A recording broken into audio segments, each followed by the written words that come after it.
ঝিল খুব কান্নাকাটি করছে আর নীলাঞ্জনকে বলছে আমি কাগজটা ফেলিনি স্যার। নীলাঞ্জন বলছে আমাকে একটু সময় দে, আমি দেখছি কি করতে পারি। ঝিলকে বলছে তুই খাবারটা খেয়ে নিস। ঝিল বলছে আমি অনেক খেয়ে নিয়েছি স্যার, আমার আর খিদে নেই।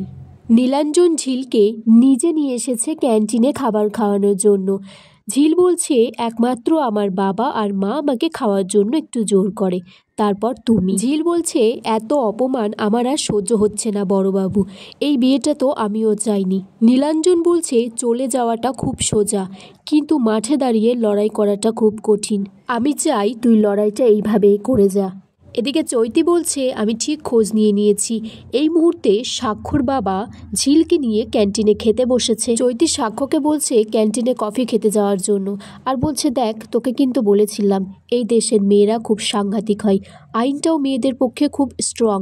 তুই বলছিস ও ডিভোর্স দিয়ে দেবে, কিন্তু আদৌ ও ডিভোর্স দেবে কিনা সেটা কে বলতে পারে।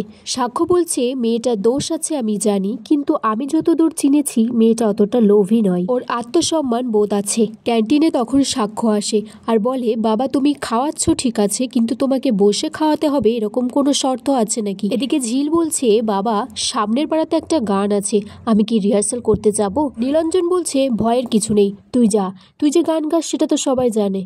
চৈতি সাক্ষ্যকে বলছে বাবা যদি এইভাবে মেয়েটাকে নিয়ে কথা বলতে থাকে তাহলে তো সবসময় ওর সাপোর্টই করবে। চৈতি বলছে আমার তোকে একটা কথা বলার আছে সাক্ষ্য, আমি তোকে ভালোবাসি। সাক্ষ্য বলছে তুই এইভাবে কথাটা বললি, আসলে আমার তোর প্রতি কোনো ফিলিংসই নেই, আসলে আমরা তো বন্ধু। নীলাঞ্জন সাক্ষ্য আর চৈতিকে ডেকে বলছে কালকে একটা কনফারেন্স আছে, তোমরা সবাই এসো। চৈতি বলছে ওকে কাকু আসবো। নীলাঞ্জন বলছে তোমার কাকু বলাটা কিন্তু আনএক্সেপ্টেডই হবে।